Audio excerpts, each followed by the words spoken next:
Tiri sei guys, nhasi ndiri kuno kuchimona. Ndakanzi nakoma wangu chimbouya umboona magariro atinoita kwatiri kunoku. Pandakasvika zveshuwa ndakawana iri nzvimbo yandangasana bodi ndamboona mukati meupenyu hwangu. Kwete kuti nekuda kwesetup kana kuti kudi, but zviri unique in a nice way yekuti uchiona kuzhe unasa kuti ko vanhu sei vachiita sekuti vanogara mudzimba dzinenge dzemapango dzinonamwa nemavhu.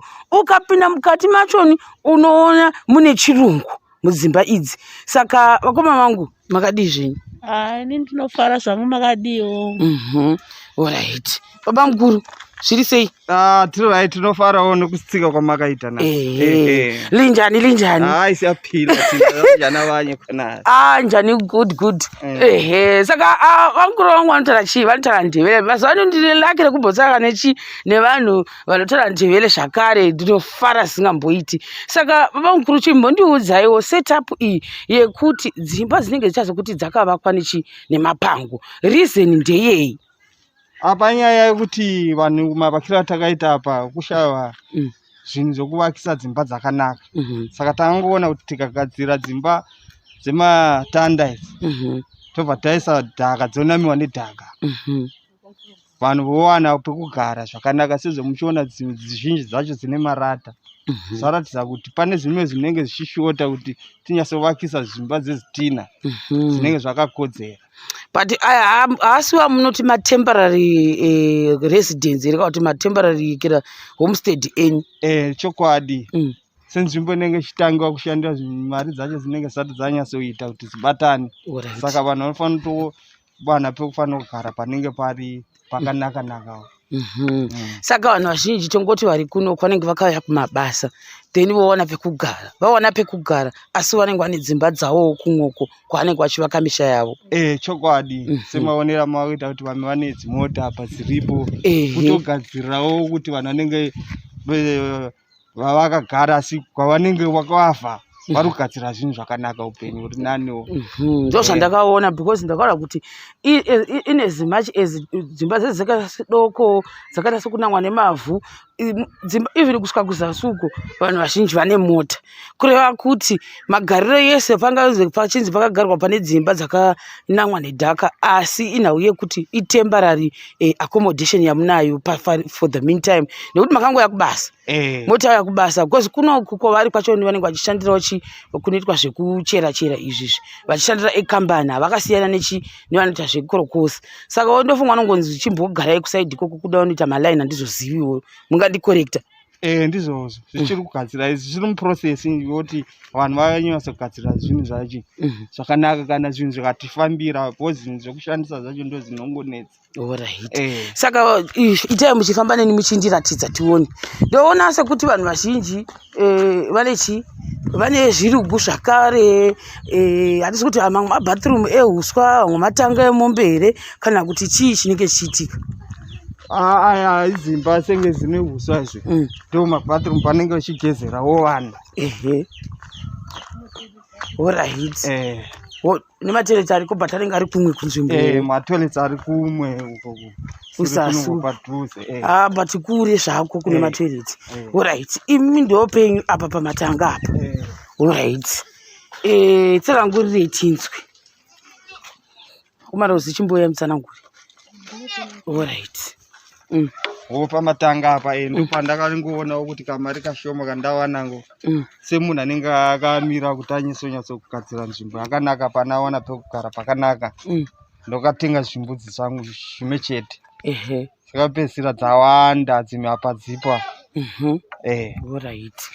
Dzimwe saka dzoendepi? Dzaenda nemusango, dzimwe dzapoya sengomona danga racho risati ranyatso kugadzira zvakanaka. Alright. Kusaka hakuna problem yemakava here kana kuti chii? Kuno kasati tasangana nawo maproblems akadaro. Alright. Saka patoti chimbondiudza, ndainzwa story yamaitaura kumarozi. Makatanga sei project yenyu yembudzi? Takatanga mbudzi idzi, yanga iri mbudzi imwe chete, tichitanga kurarama munzvimbo munomu. Saka ndaita mbudzi yairi 1. Ndakatokumbirawo kuna umwe munhu kumhiri kwandogara kudhuze nekwandogara kuti ivewo nembongo, yanga isina mbongo. imbudzi yanga ichingorarama iri hadzi iri 1. Saka mbudzi iya yainda yakabva yabereka vana vayo 2 ndokusiya mbudzi iya 1 yemukuri. Pamusoro pembudzi iya yemukuri ndakatora mbudzi dziya dzava 2 nichidzosa pamba pangu. Saka mukuri chi? Mukuri kuti munhu akakuchengetera mbudzi unofanira kumupawo thanks yaunofanira kumupa ipapo. Saka nomusiyira mbudzi 1 inenge iri hadzi. Ndo mamiriro akaita sokuti mukuri. Mbudzi iya yadaro ndakabva dzaita 2 mbudzi yabereka. After pakubereka kwadzakaita dzakamboti chovhei dzisina futi chimbongo chiya ndobva yazoitawo laki kuti mwana wacho wechipiri akanga ine zama akabva abereka mwana mumbongo. Ndo matangira ndakazoita kuti mbudzi dzangu mumbongo chi chikotora. Ndakutosanganisa kuti indevele neshona. Saka mbongo indevele. Saka isu pachishona tinoti chikotora. Saka ndobva dzakachitanga mbudzi dzangu kuchibereka. Kusvika izvezvi handina problem. Kana ndichinge ndasangana neproblem handinayo ndokwanisa kuti ndobudisa mbudzi ndotengesa mbudzi ndotengera mhuri yangu chikafu. Kana kuti vana chaivo ndokwanisa kutopinza chikoro nokutobhadhara fees nemari yembudzi idzodzi. Saka paproject iyoyo yembudzi iyoyi ndechitoti ndiye inotondigonera kuti ndikwanise kurarama nemhuri yangu. Muimi semunhu wechidzimai kudai. Semunhu wechidzimai kudai. Muchiita mushando wenyu wemaoko. Ndichiita hangu mushando wangu wamaoko ndichitengesawo zvakaita zvinana grosari asi zvinenge zviri puwa pakutengwa. Alright. Because like naona kunge musina nyanya kuwanda kudivi kuno kwanditi. Alright. Ngatimbopinda tione kuchirugugu. Hazopinda hangu mukati kana kuti kudii but kuda kuona kuti dziri ndo dzamati ndongani. Idzi ndo dzatosara dzazoti haidingana asi mbudzi dzosvika kuma 54. Saka inokana musingadziteveri kwanze dzarasvika dzainda dzozotegwa nani? Tinozodziti kuti time dzafunda kuma past 1 dzogona kudzoka dzichizomwa mvura. Tinodzoka dzega. Plus kana taona kuti hedu dzaitawo kana 1 day dzisipo ndopo tinotevera kupi kwadzinenge dzaenda mune zvimwewo zvimamaini zvimakomboni zvezviri zvatogarisana nazvo mumaraini. Saka mema kutoziva kuti yangu ndepi munopa signature yepi yacho kuti muzive kuti mbudzi yangu ndeiyi. Takacheka nzeve. Saka makacheka nzeve makacheka sengeseko. Vamwe vakogwana ukapokaona munhu akachekawo sengeseko. Vamwe vanoisa maearring pane dzavo. Infact kunyanya dzangu ndo dzakanyanya kuwanda muno munzvimbo muno mudarika dzevangu. Saka dzotongooneka nekucheka seko. Hai mama vedzinga iri pakona apa iyi. Vedzinga zveveka uko. Alright. Saka ndemamwe maproject because ndaona sekuti futi panenge pane huku dziri panapa. Handiti munotasa kutozodzoka zviri kudai usu. Munochengeta madhongi? Matoki. Matoki mune mangani? Matoki angari 5. So mama nechirwere change chiripo chakauraya huku dzakawanda. Matoki wangu kwanza kusepa 2. Alright. Touya apa chirugu chedu handiti. Saka ndikona design yacho iyi. Ndidzo idzo huku. Right. Vakatanga sei project yehuku? Project yehuku tangotanga nehuku shoma. Dzange dzakawanda chayo kudarika idzi dzange dziripo. Zokuti dei kuri kuti dzange dzisina kuuraya nechirwere pamita totsvagawo maketi kuti tongotengesa kawani. Asi chinonetsa ndechekuti huku dzechibhoyi kuno kwadzinyanyi kufarira kutengwa nevanhu. Saka vanotenga mabroiler. Vazhinji vanenge vachifarira mabroiler. Saka maketi yadzo chaiyo dzinotonetsa. Kuti ngachengeta dzakawanda kuti uzowana maketi ndopanonetsa ipapa. Saka munosanganisa huku imomo nemagarikuni. Apa tofanira kusanganisa huku nemagarikuni. Ko chimwe chacho chisaidi chomune huku futi. Idzi kukandira kusaidi chehuku ndedzinenge dzichikandira. Nemaniyana. Nezvikukwana. Zvikukwana saka zifanira kusangana ipapa. Aiwa tazvibata. Alright. Saka kuisa pamusoro chiri kuitira kuti matoto anenge chienda pasi. Pasi nizobata nezvirwere. Alright. Osimbi. simbi saka simbi yoite kutsigira kuti chadonha chisuku. Alright. Apa makangotora mazenge pamatitoda chisuku chekunda mudenga ichi chinotsoburuka kuti nenyoka. Kune nyoka futi. Nyoka dzinouya usiku. Zvikara nezvimwe zvipuka dzinofamba mukati musango. Alright. Saka dzotoa kuti haingokurumidze kungopinda kana chirugu chiri pasi. Alright. Ndochiona zvakare kuti saka apa because chakaenda mudenga chirugu ichi. Chaenda mudenga ka. Dzopinda sei makaisa chirepeti kuti dzizoburuka dzoenda pachirepeti dzozopinda mukati.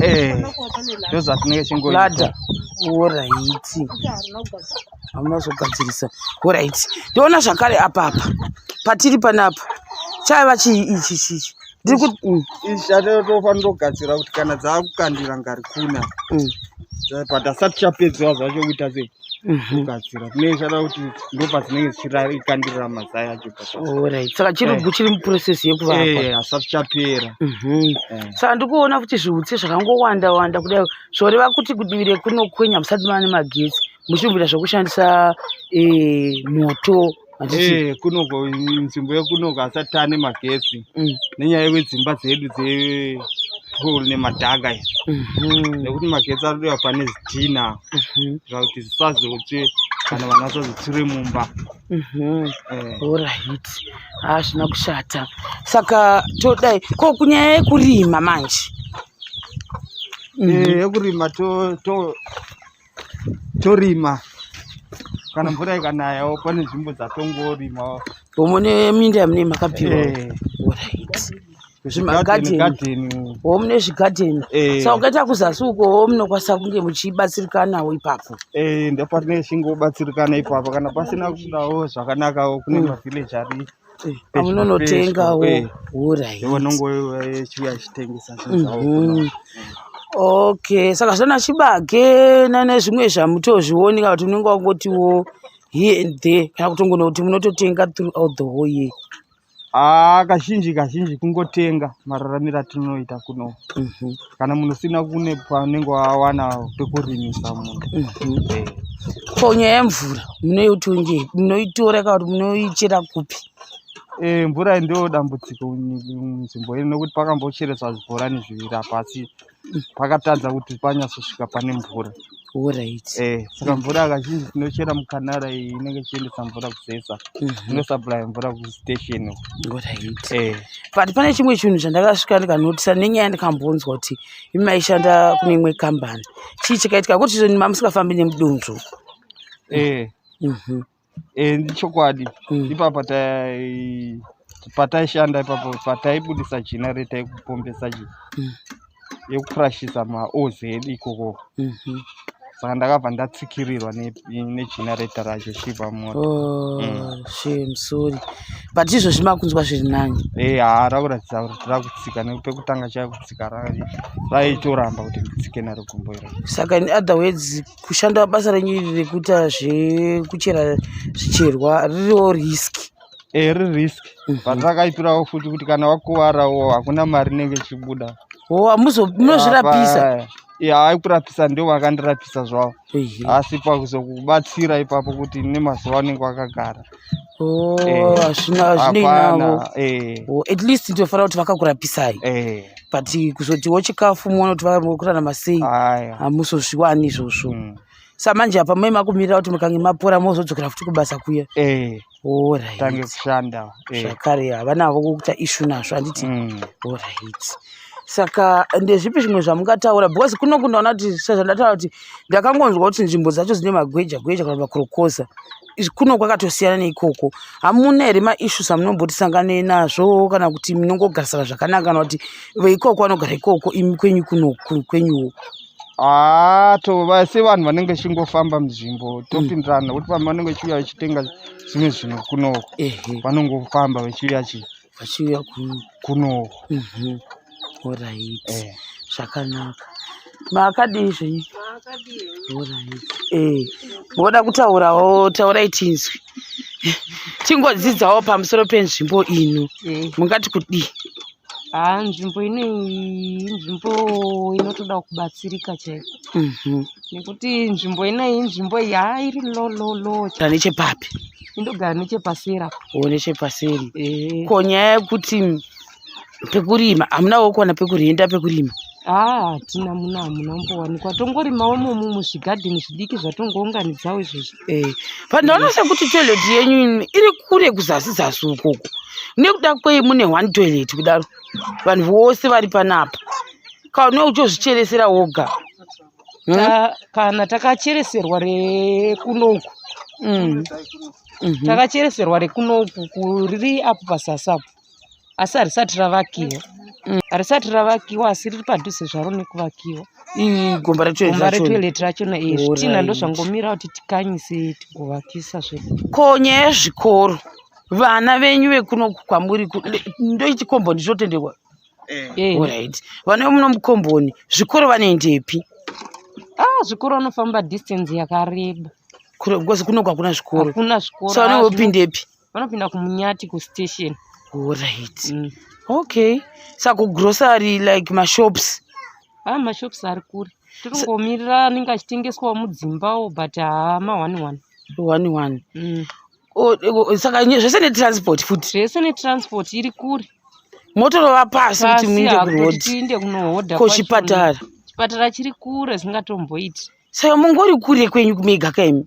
Totori kure chaiko. Alright. Hazvina kushata. Saka budi tikatidzokera kuna baba mukuru. Baba mukuru, zvii zvimwe zvamungapa maadvice kune vamwe vanhu vari out there vari kurarama semararambira muri kuita soko? Kuti upenyu hwatinorarama kuno kwakaoma chaizvo. Asi negochidawo kuti upenyu hwangutanga wakanaka zvavo. Panenge chitoziva kana wakagara nzvimbo yakadai so kuti wakagarei. Chaunenge uchiwana uchiunganidza uchiedza kuti ugadzirise kuti uve neupenyu hwakanaka. Yes.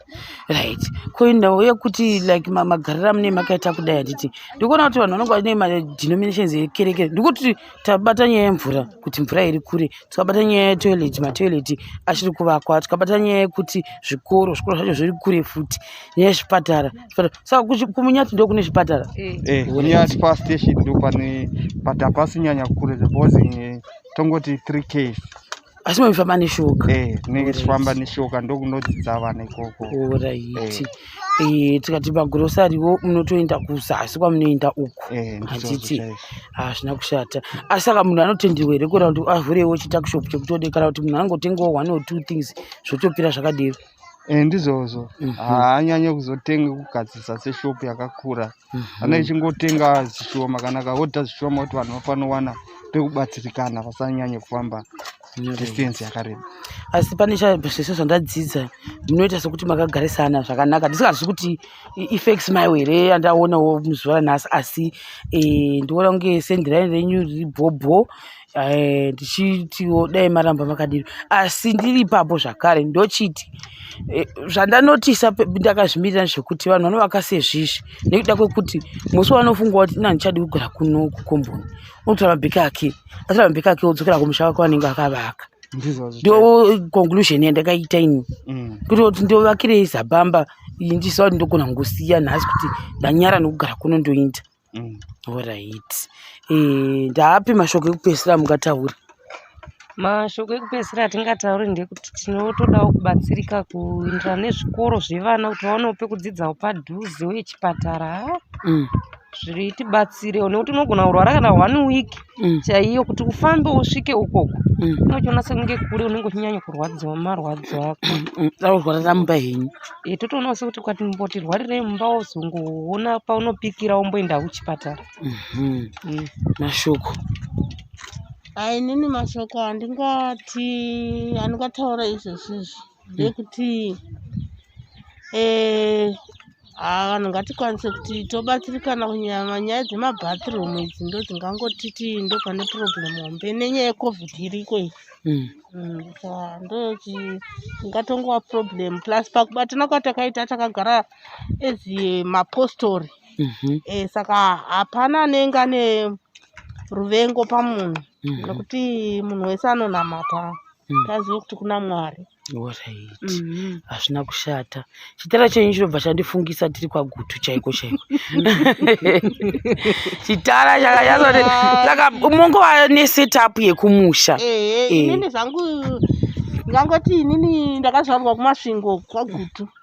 Saka inini izvo zvangu zvese chero chii changu setup yangu yese yeupenyu hwangu yelife ndeye chiVitori. Saka ini ndakaroorwa kumaNdebele. Saka ndenda kungoitawo sokungotiwo ndokwandiri. Hazvina kushata. Saka baba mukuru tiri pano nekuda kwechimwe chinhu futi. Why are we here? Kulumani.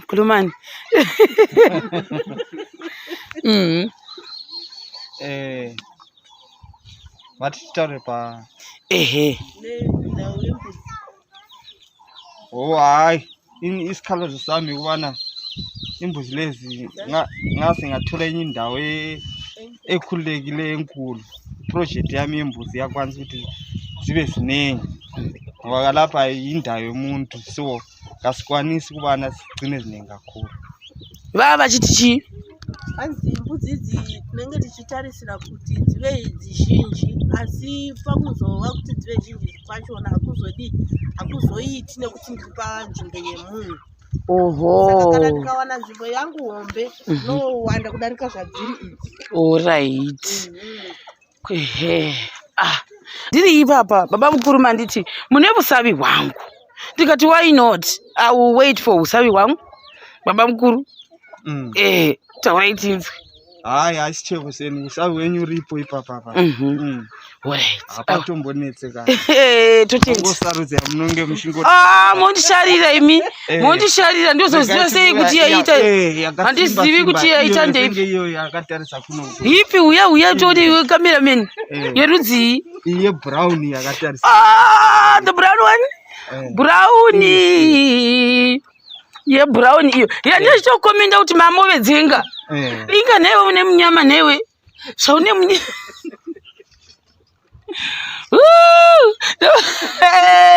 Ndapuwa mbudzi asi imbudzi manje ndapuwa hangu yekuti indese iri senyama because I thought zvemukati zvanyatso zvibikirwa mamwe ndozvitaka nesadza mamwe nekarepi kanenge chiripo nekarepi paside saka ndozvandamirira manje izvizvi ndoenda nayo iri nyama kwete kundochengeta iyi ndanyatsa kubati ndikauyako ndinonatsa kunzi mbudzi yangu ine masimbiro yakaita sho inotodzima moto.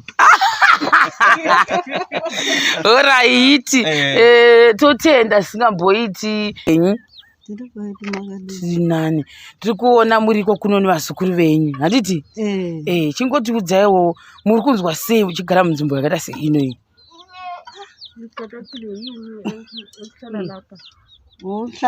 Hlala lapha ndofara navazukuru vangu ndichitaura navo ndakauya pano ndichigwara serekasi ndava nani. Because I understand kuti wakabva kulowa gwiri. Alright. Saka mukati gaimboenda kuvaroora nemwana nevana vangu ikoko timbonozorora navo. Vonazonzwa shona? Pakuzoipindura ichitaurai nendebele. Saka kuthiwa lina lihlezi ngapha liziva ukuthi inkuleleko yenyu injani. Muri kuhayira kufara kugara mukati menzvimbo ino. Gogo, my last words amuda kutaura kuvazukuru venyu ndeyekuti chii? Pandifuna kukhuluma amazwi abazukuru vako kuti ndingavachela vazukuru kuti hapi ndingakhuluma nje mayelana ngendawo le abahlezi kuyo. Iright kodwa hayi ayiright. anzi yakanaka asi haina kunaka zvikara. Ichi nzvimbo yacho kuti vagare vakadai vanodzidza mitemo yakasiyana siyana navamwe havana mutemo vanotamba vese. Alright. Zvichirevei? Vanoreva kuti patsika vana vanogona kuzorasika patsika nekuti vanenge vasangana nevanhu vakasiyana siyana. Vasangana makaucha akasiyana siyana. Alright, I understand. Okay. Saka zvazvina kushata. Ndo zvese zvananga ndauya nazvo.